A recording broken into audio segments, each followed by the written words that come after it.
Assalamualaikum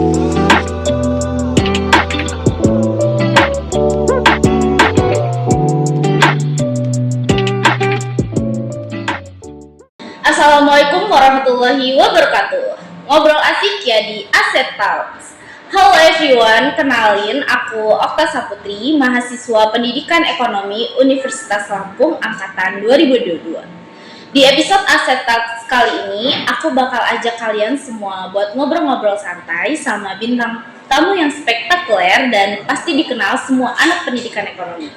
Kalau ada yang belum kenal, sini-sini.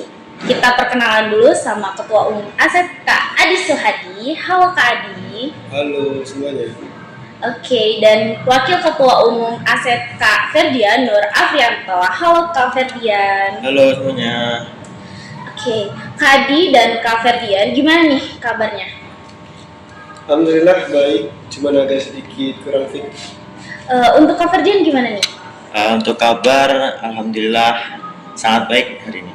Oke, alhamdulillah sehat-sehat ya Kak. Untuk belakangan ini sibuk ngapain aja nih Kak? Saya ke belakangan ini sibuk PLP. Tapi alhamdulillah insya Allah ini PLP minggu terakhir juga selesai. Oke, untuk Kak Ferdian gimana? Ya, kalau saya secara mahasiswa gitu ya, saya sebagai masih semester 5 gitu, jadi kesibukan belakangan ini masih nyiapin untuk KKN yang pertama gitu ya. Kemudian kalau di Aset kesibukan saya itu yang pertama itu nyiapin ya kegiatan-kegiatan kita di waktu dekat ini karena ada kegiatan besar juga yang akan dilaksanakan yaitu desa binaan. Jadi dalam beberapa waktu kebelakang ini hingga nanti puncak kegiatan itu kita masih sibuk untuk persiapan dan lain sebagainya. Wah, luar biasa sekali ya buat Kak Adi dan Kak Ferdian. Stay produktif banget ya. Pokoknya jangan sampai kita walaupun sibuk-sibuknya kuliah, kita harus jangan kehilangan momen-momen keproduktifan kita gitu ya Kak ya. Oke, kita masuk ke segmen Q&A. Question and answer. Aku tanya-tanya nih sama kakak. Untuk pertama, aku pengen ngobrol dulu sama Kak Adi, boleh ya Kak? Boleh. Oke, boleh lah. Oke, untuk yang pertama, aku tanya nih. Pasti teman-teman semua, para listener Asset Talks ini penasaran, kenapa sih kabinet pada periode ini diberi nama Kabinet Garda Niskala? Kenapa ya dikasih nama Kabinet Garda Niskala? Kalau kita kilas balik ke kabinet tahun lalu, mereka kan pakai nama Kabinet Glorasa, yang mana mereka tuh punya makna gelorakan semangat gitu. Semangat asa yang bergelora-gelora, yang bergelombang-gelombang lah, bagaikan ombak bangkit. Maka dari perjuangan mereka ini mereka mendapatkan beberapa apresiasi ya dari DPN, mungkin fakultas ya. Dari mereka ini mendapatkan apresiasi forkom teraktif, juga administrasi terapih gitu. Nah, sekarang kami ini pakai nama Garda Niskala punya alasan tersendiri. Dengan adanya prestasi juga progresif mereka yang sangat prestatif lah dalam bidang akademik, kami berniat untuk menjaga produktivitas mereka dan progresif kabinet mereka di pimpinan sekarang. Maka kami beri nama Garda Niskala yang memiliki makna pengawal atau garis terdepan yang kokoh. Semoga dengan Kabinet Garda Niskala ini sangat mengkokohkan sekali Aset tahun ini ya. Insya Allah, amin. Oke. Mungkin selain nama kabinet, teman-teman juga pasti penasaran nih Kak tentang filosofi dan makna dari logo Kabinet Garda Niskala. Tentunya pasti ada alasan ya Kak, kenapa logo tersebut dipilih sebagai simbol kabinet pada periode ini. Untuk filosofi logo kita juga punya alasan. Dari bentuknya itu kita ada kepala burung Garuda yang melambangkan sebuah kepengurusan yang memiliki beberapa helai sayap, bulu dalam sayapnya, yang di atasnya juga terdapat siger Lampung ya. Jadi kalau dari lihat logonya, kami memiliki alasan filosofi dari logo ini secara singkatnya suatu kemungkinan yang kita bawa terbang menuju atau mengelilingi daerah Lampung. Itu. Oke. Oh, keren banget ya Kak, ternyata Bisa. arti dari lambangnya itu tersendiri. Oke. Jadi kan kita tadi sudah nih ngobrol sama Kak Adi ya. Iya. Nah, sekarang aku pengen ngobrol nih sama Kak Ferdian. Boleh nggak nih Kak ngobrol bareng? Oke, boleh. Oke, aku pengen tanya nih Kak, mungkin terkhusus para maba dan juga para listener Asset Talks, pengen tahu nih Kak, ada beberapa departemen aset dan penjelasan nih dari masing-masing departemen di masa Prode Gardanis kala ini. Oke, untuk departemen itu di aset sama ya untuk tahun ini dengan tahun-tahun sebelumnya itu kita ada 8 departemen gitu. Yang pertama itu ada departemen PSDM ya atau pemberdayaan sumber daya mahasiswa. Di departemen ini fokusnya itu ke seperti namanya gitu ya, pengembangan pemberdayaan sumber daya mahasiswa. Jadi semua mahasiswa di pendidikan ekonomi ini baik itu mahasiswa baru, terus mahasiswa yang sudah lebih duluan masuk ke pendidikan ekonomi itu bentuk pengaderan ataupun bentuk-bentuk tata krama, sopan santun segala macamnya itu semua dikelola oleh departemen PSDM begitu. Jadi istilahnya untuk membentuk karakter mahasiswa di pendidikan ekonomi itu dipegang oleh departemen PSDM. Itu fungsi dari PSDM gitu.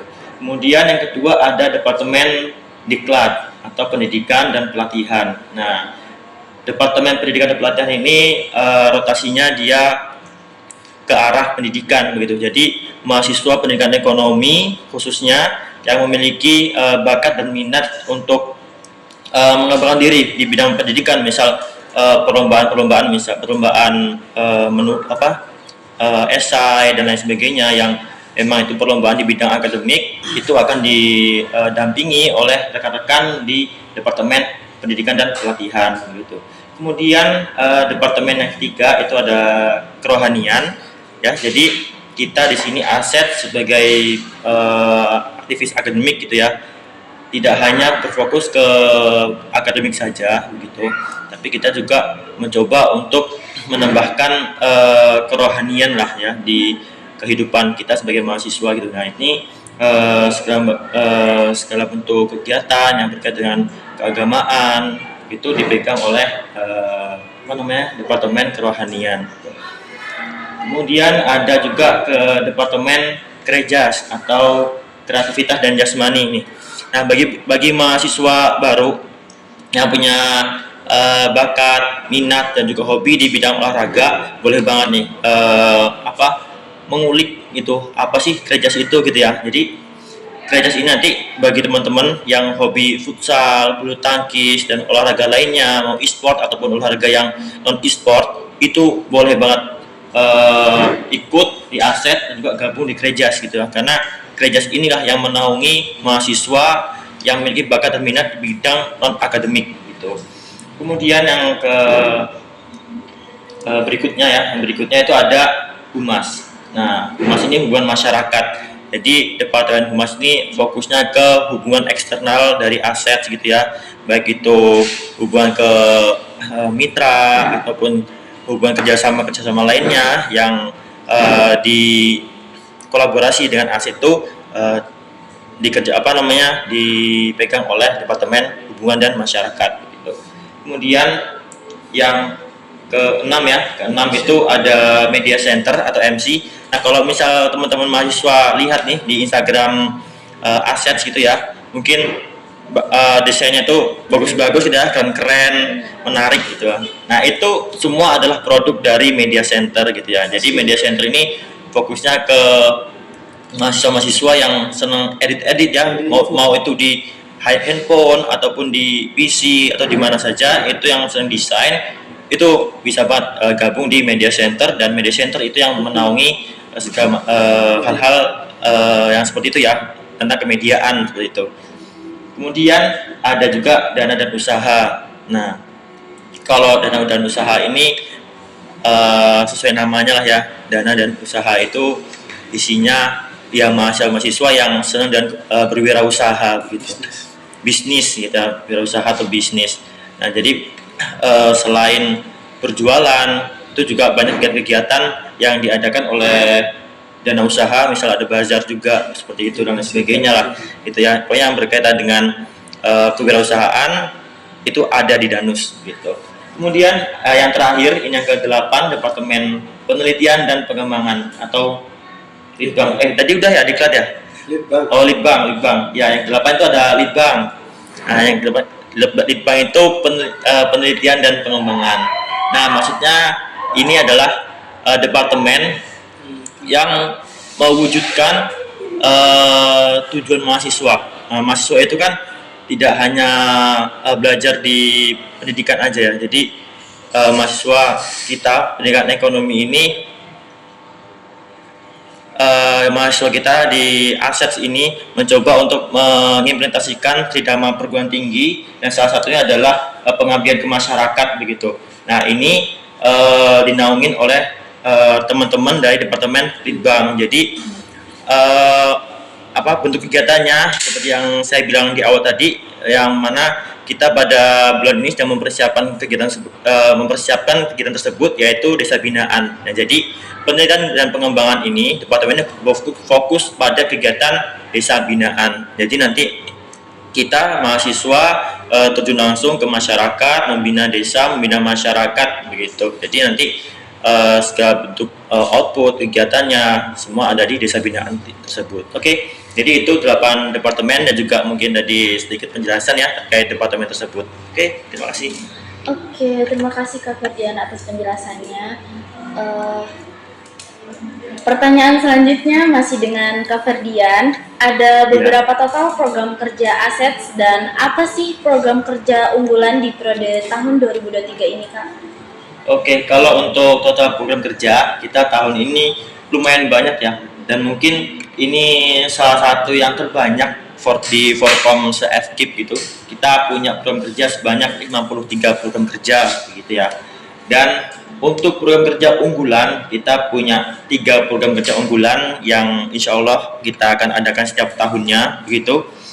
Kita yang pertama ada Economic Education Fair atau EEF. Itu adalah perlombaan yang kita adakan untuk teman-teman di siswa tingkat SMA sederajat dan juga teman-teman mahasiswa nasional ya se-Indonesia. Itu bentuk kegiatannya adalah perlombaan-perlombaan di bidang akademik begitu. Kemudian yang kedua ada desa binaan yang seperti saya bilang tadi ya, kita mengabdi ke masyarakat, ke desa gitu. Jadi desa binaan ini kita adakan setiap tahunnya, yang insya Allah pada tahun ini kita sudah sedang melaksanakan ya, dan sedang menuju ke puncak kegiatannya. Kemudian yang ketiga ada VELOS atau Festival Lomba Olahraga dan Seni. Nah, jadi sebenarnya untuk VELOS ini sama kegiatannya dengan EF itu perlombaan, hanya saja bedanya adalah di bidangnya. Kalau misalnya EF itu di bidang akademik, kalau VELOS ini di bidang non akademiknya yaitu olahraga dan seni. Oke. Jadi total ada 3 program kerja ya tadi ya yang diunggulkan di ASEP ini. Untuk semuanya ada 54. Oke, sangat padat dan berisi sekali ya Kak program kerja dan kerja unggulan di ASEP ini. Iya, pasti. Oke, next question. Aku pengen tanya nih tentang relationship. Ini bukan tentang love relation ya Kak, tapi tentang human relations dalam sebuah organisasi. Jadi, aku mau tanya ke kakak-kakak bagaimana cara membangun human relations yang baik dalam ASETS itu sendiri. Dari Ferdi? Oke. Kalau untuk membangun relationship hubungan antar orang ataupun antar organisasi mungkin. Yang jelas yang pertama kami akan ketika berbicara atau bertindak kami perlu berpikir sekali dua kali. Juga untuk mengenal karakter seseorang, tujuan apa maunya dan mau kemana, supaya nggak ada yang namanya ketidaksetujuan. Dan kalau di ASET ini kami insya Allah untuk komunikasi kami perkuat dengan adanya rapat departemen. Kami rapatnya banyak sih, ada rapin per departemen. Habis itu kita jadwalkan lagi rapin presti.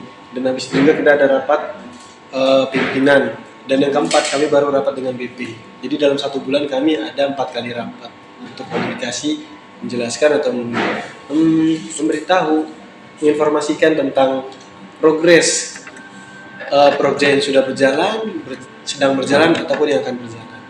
Oke, jadi di aset ini tentang kekeluargaannya sangat erat sekali ya Kak.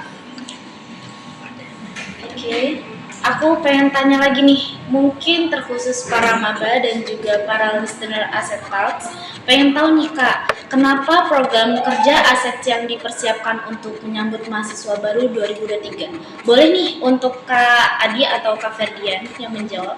Oke, mungkin boleh saya jawab ya, Kak Adis? Iya, boleh. Oke, jadi untuk di aset ini program kerja yang disiapkan untuk maba itu disiapkan oleh rekan-rekan dari Departemen PSDM ya, tadi pengembangan sumber daya mahasiswa begitu. Jadi untuk penyambutan mahasiswa baru kita yang pertama ada Welcome to Campus gitu ya, yang memang kegiatannya sebuah penyambutan itu dikhususkan untuk mahasiswa baru yang kebetulan sudah terlaksana ya kemarin, itu berdekatan dengan penyambutan mahasiswa dari Fakultas FKIP gitu.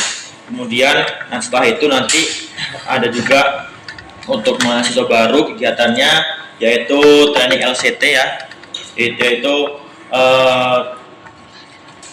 training leadership, communication skill dan juga teamwork gitu. Yang tujuannya ini bentuk kegiatan untuk mahasiswa baru mengenal lingkungan perkuliahan di pendidikan ekonomi dan juga mendekatkan lah istilahnya ya untuk ke tingkat gitu. Jadi selain kegiatan kita untuk mendidik dan juga untuk mengenalkan ke lingkungan kampus, tapi kita juga mempererat dari mendekatkan lah istilahnya, mendekatkan mahasiswa baru ke mahasiswa-mahasiswa yang sudah duluan masuk ke pendidikan ekonomi begitu. Dan nanti di ujung kegiatannya kita juga ada pelantikan untuk teman-teman mahasiswa baru. Nanti dipersilahkan untuk teman-teman mahasiswa baru untuk memilih gitu ya, mau masuk ke departemen mana. Tadi kan sudah kita bahas ya terkait dengan beberapa departemen yang ada di aset begitu. Luar biasa banget ya persiapan aset dalam penyambutan maba tahun ini. Semoga kegiatan-kegiatan aset makin mempererat rasa persaudaraan antara mahasiswa pendidikan ekonomi. Amin. Oke, the last but not least, selama kurang lebih 8 bulan kepengurusan, apa suka duka yang dirasakan dan apa pesan untuk jajaran pengurus aset 2023, baik itu Kadep, Sekdep maupun staf ahli dan anggota Departemen Aset? Oke, mungkin kalau dari suka, dari saya mungkin ya. Oke Kak Adi. Kalau dari sukanya saya pertama senang karena yang pertama saya diamanahkan dan masih dipercaya gitu sebagai ketua umum periode atau 2023 ini. Jadi tentunya kan yang pertama pasti kita senang ya kalau udah jadi pimpinan apalagi teratas gitu. Ya jumawa lah tapi jangan sampai gitu. Terus untuk soal kepemimpinan saya senang itu karena kami sering kumpul gitu. Yang tadinya nggak kenal jadi kenal, yang tadinya nggak pernah ngobrol jadi ngobrol, yang tadinya nggak tahu jadi nggak tahu. Juga saya senang setiap ada program kerja dari tiap-tiap departemen dan tiap proyek ini mempertemukan kami itu. Dan sukanya mungkin akan sampai dari KPRD sih. Oke, lanjutin dari Kak Adis ya mungkin. Yang pertama terkait dengan suka duka yang saya rasakan lah di aset ini. Yang pertama sukanya banyak sukanya daripada dukanya yang jelas di aset ini ya. Jadi mungkin kalau mau ingat-ingat saya aktif aset ini memang dari mahasiswa baru dulu ya. Saya masuk kuliah angkatan 2021 itu masih zaman Covid ya, dulu itu masih kita kuliah online, kegiatan-kegiatan online gitu. Tapi alhamdulillahnya aset ini masih tetap ada walaupun kita dalam hal kuliah kita tuh di rumah online gitu ya. Dan di akhir tahun kita mulai ada kegiatan offline nih. Nah dari situ saya mulai kenal apa itu aset, bagaimana kegiatannya, dan ternyata setelah mengikuti kegiatan itu mulai muncul rasa-rasa nyaman ya di aset ya, Widi, rasa nyaman. Cakep bener. Ya jadi lalu setelah kita kegiatan ya 2022 kita ada desa binaan, dan kebetulan saya dipercaya sebagai ketua pelaksananya, dan dari situ saya mulai paham seberapa pentingnya aset. Jadi di pendidikan ekonomi ini, sebagai mahasiswa pendidikan ekonomi, bagaimana kita harus menyikapi aset sendiri, bagaimana gitu ya. Dan apa yang saya dapatkan ya banyak sekali. Saya bisa belajar dari aset tentang relationship yang pertama, kemudian yang kedua belajar tentang leadership ya, cara memimpin diri sendiri yang utama, kemudian cara manajemen waktu segala macamnya gitu ya. Lalu yang kedua public speaking ya, walaupun memang sampai sekarang belum sesempurna itu, masih belajar, tapi yang jelas saya bersyukur karena masih diberikan progres gitu ya, adalah pokoknya sedikit-sedikit progres terkait dengan public speaking gitu ya dari saya. Lalu untuk kesan gitu ya, pesan dan kesan untuk teman-teman mahasiswa begitu. Jadi aset ini tidak bisa memberikan kenyamanan secara instan gitu, kalau dari yang saya tangkap gitu ya. Jadi kalau banyak orang bilang itu kenyamanan itu nggak bisa kalian dapatkan secara instan, itu memang benar, termasuk di aset juga. Jadi teman-teman mahasiswa sekalian itu untuk dapat kenyamanan, silahkan teman-teman itu cari dan juga tumbuhkan sendiri rasa kenyamanan itu gitu ya. Kalau teman-teman mahasiswa pendidikan ekonomi sekitar ikut-ikutan ataupun bahkan tidak punya keinginan untuk join di aset gitu ya, tidak akan menemukan kenyamanan itu. Jadi dapat disimpulin gitu ya, jadi di aset ini kenyamanan itu harus diciptakan dengan cara kita masing-masing. Dari situ kita bakal paham arti kekeluargaan di pendidikan ekonomi melalui aset ini gitu. Jadi untuk teman-teman mahasiswa sekalian, mungkin ada patah ya yang mungkin atau kata-kata orang bijak yang baru saya dapatkan gitu, ternyata memang benar kata-katanya itu seperti ini. Jadi hadiah terbaik itu adalah apa yang kita miliki sekarang, dan takdir terbaik itu apa yang sedang kita jalani saat ini gitu. Dan itu benar sekali, apa yang kita rasakan saat ini di aset, dan itu benar-benar terwujud saat ini gitu. Wow, sangat luar biasa sekali ya Kak tentang suka dan duka yang ada di aset ini ya.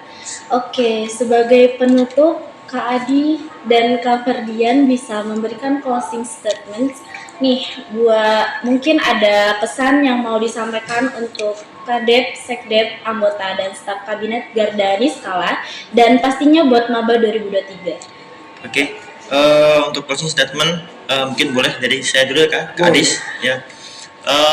Untuk teman-teman mahasiswa baru ataupun staf-staf aset begitu, jangan pernah bosan di aset gitu ya, karena apapun yang kita berikan itu akan kembali lagi ke kita masing-masing gitu ya. Jadi aset jangan pernah berharap di awal apa yang akan kita dapatkan dari aset gitu, tapi berpikirlah apa yang bisa kita berikan untuk aset. Karena dari situ ketika kita sudah bisa memberikan sesuatu untuk aset, maka secara tidak langsung kita akan mendapatkan sesuatu juga dari aset itu sendiri. Dan untuk teman-teman staf aset gitu ya, kalian adalah calon-calon penerus pemegang tongkat estafet pimpinan di aset gitu ya. Kalau bukan kita, siapa lagi gitu ya. Jadi tetap semangat untuk teman-teman mahasiswa pendidikan ekonomi yang sudah aktif di aset, dan yang mungkin mahasiswa baru yang baru kenal aset, silahkan digali lagi dan ciptakan kenyamanan kalian di aset gitu. Boleh silahkan Kak Adis. Saya jadi sedih sih. Ini mungkin salah satu duka di aset ya. Karena aset ini sangat penting bagi kami, jadinya kami kadang suka sedih kalau dari kami ataupun saya pribadi tiap nggak hadir tiap di prokja apapun, kalau nggak hadir kayaknya sedih gitu, kayak kelewat itu momennya. Mungkin pesannya buat teman-teman yang belum bisa hadir di tiap program kerja, tiap departemen, ya kita bareng-bareng. Juga kalau memang masih berpikiran beban kita kan punya beban banyak ya masing-masing ya. Tapi itu tadi pentingnya aset. Insyaallah nggak sepanjang lebar lah, aset itu punya banyak manfaat bagi kita semua di segi segi organisasi, keterampilan dan bermasyarakat, akademik ataupun non akademik. Ya semangat, insyaallah buat penerus kedepannya lebih baik lagi. Oke teman-teman semua, nggak terasa ya kita sudah sampai di menit terakhir episode Asset Talks kali ini. Jangan lupa dengerin terus podcast Asset Talks, karena di episode selanjutnya kita bakal ngobrolin banyak hal menarik dan tentunya dengan narasumber yang keren-keren. Aku Okta Saputri pamit undur diri, Aset Jaya Jaya Jaya.